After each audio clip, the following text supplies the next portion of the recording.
আসসালামু আলাইকুম। আগের এপিসোডে আপনারা এ পর্যন্ত দেখেছিলেন যে, যে প্রবীণ নয় তাকে এক কথা কি বলে? নবীন বলে। এরপরের প্রশ্নটা হচ্ছে বাংলা গীতিকবিতার জনক হচ্ছে বিহারীলাল চক্রবর্তী। রবীন্দ্রনাথ ঠাকুর তাকে ভুঁড়ির পাখি হিসেবে আখ্যা দিয়েছেন এবং বাংলা ছোট গল্পের জনক হচ্ছে রবীন্দ্রনাথ ঠাকুর। বিদ্রোহী কবি কাকে বলা হয়? বিদ্রোহী কবি বলা হয় হচ্ছে কাজী নজরুল ইসলামকে, আমরা সবাই জানি। পরের প্রশ্নটি হচ্ছে যে, আমি জাহান্নামের আগুনে বসিয়া হাসি পুষ্পের হাসি চরণটি কোন কবিতার? চরণটি হচ্ছে বিদ্রোহী কবিতার। বিদ্রোহী কবিতা হচ্ছে একটি অগ্নিবীণা কাব্যগ্রন্থের একটা কবিতা।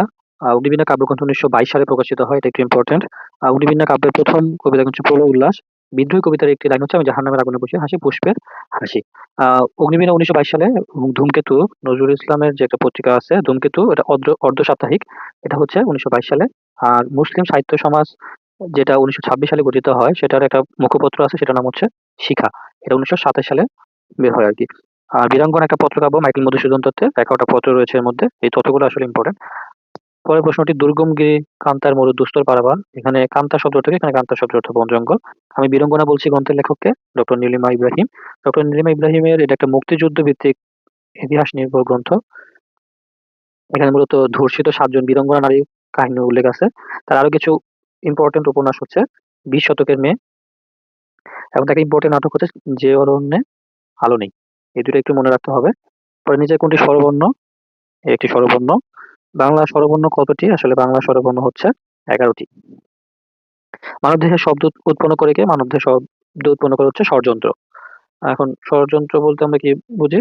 এইটা একটু মনে রাখা লাগবে যে, ফুসফুস থেকে শুরু করে ঠোঁট পর্যন্ত এগুলো সবগুলোই হচ্ছে বাকযন্ত্রের অন্তর্ভুক্ত। সমাস কত প্রকার? সমাস হচ্ছে মূলত ২ ভাবে আমরা ব্যাখ্যা করতে পারি। একটা হচ্ছে ৬ প্রকার, একটা হচ্ছে নতুন বই নবম দশম শ্রেণী, যেটা অনুযায়ী হচ্ছে ৪ প্রকার। আষাঢ় গল্প বলতে কি বোঝায়? গাঁজাখড়ি গল্প। জাতির পিতা বঙ্গবন্ধু শেখ মুজিবুর রহমান ৬ দফা দাবি কত সালে পেশ করেন? ১৯৬৬ সালে ৫ থেকে ৬ ফেব্রুয়ারি লাহোরে এটা পেশ করা হয়। কিন্তু যদি আসে যে আনুষ্ঠানিকভাবে কত সালে পেশ করা হয়? ২৩শে মার্চ ১৯২৬, এটা বিসিএস-এও আসছিল। আর এটাকে মুক্তির সনদ বা মেঘনা কাটার সাথে তুলনা করা হয়, এটা আমরা জানি, এবং পূর্ব পাকিস্তানের বাঁচার দাবি হিসেবে এটাকে আখ্যায়িত করা হয়। পরে যে প্রশ্নটা রয়েছে যে, কনসার্ট ফর বাংলাদেশ কে আয়োজন করেন? এটা হচ্ছে জর্জ হ্যারিসন। এটা ১৯৭১ সালের ১লা আগস্ট নিউ ইয়র্কের ম্যাডিসনে এটা অনুষ্ঠিত হয়। এই তথ্যটা মনে রাখা লাগবে। এখানে যারা উদ্যোগ ছিলেন তারা হচ্ছেন এর মধ্যে জর্জ হ্যারিসন, রবি শঙ্কর। মুজিব একটি জাতির রূপকার। চলচ্চিত্রটির প্রযোজক কে? এই চলচ্চিত্রে কোনো প্রযোজক নেই আসলে। আ তবে এটা ইম্পোর্টেন্ট যে, এটার পরিচালক কে ছিল? পরিচালক হচ্ছে এটার স্যাম বেনেগাল, ইন্ডিয়া, এবং অভিনয় করেছেন আরিফিন শুভ। বাংলাদেশের দ্রুততম ইউনিকর্ন স্টার্টআপ কোনটি? এটা নগদ। ইউনিকর্ন স্টার্টআপ, এই তথ্যটা মনে রাখতে পারেন। যদি কেউ ১ বিলিয়ন বা ১০০ কোটি ডলারের সমান হয় সামগ্রিক মূল্যমান, তাকে আমরা ইউনিকর্ন কোম্পানি বলবো। উত্তরা ঘনভবন কোন জেলায় অবস্থিত? নাটোর জেলায় অবস্থিত, দীঘাপাতিয়া রাজবাড়ীতে। আর নাটোর জেলায় অবস্থিত এটা। আচ্ছা, তারপরে হচ্ছে যে, সরকারি কর্মচারী সার্বজনীন পেনশন ব্যবস্থার কোন স্কিমে অংশগ্রহণ করতে পাচ্ছেন? তারা মূলত হচ্ছে কোনোটাতেই পারবেন না।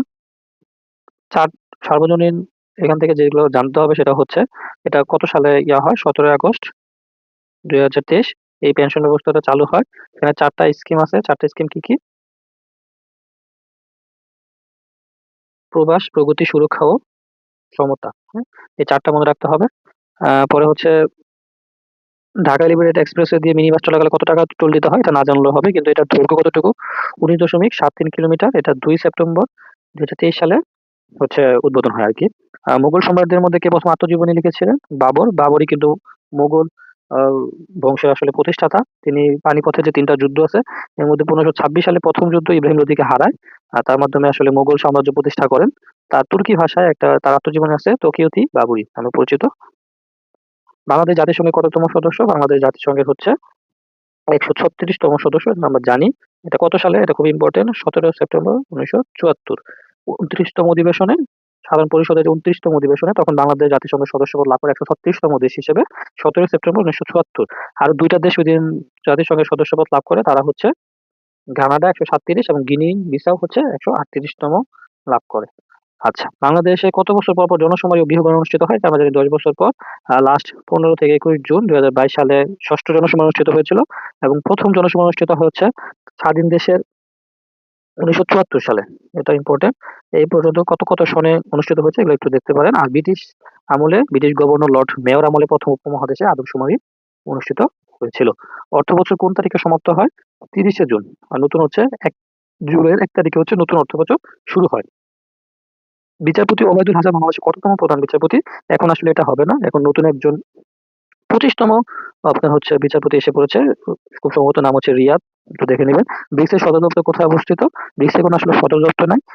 ব্রিক্স 2008 সালে প্রতিষ্ঠা লাভ করে এবং যখন তারপর সাউথ আফ্রিকা যোগদান করে 2010 সালে, তখন এটার নাম হয় ব্রিক্স। সম্প্রতি আরো কয়েকটা দেশ এটার সাথে যোগদান করছে। কিন্তু এটা কোনো আসলে কি নাই? সদর দপ্তর নাই।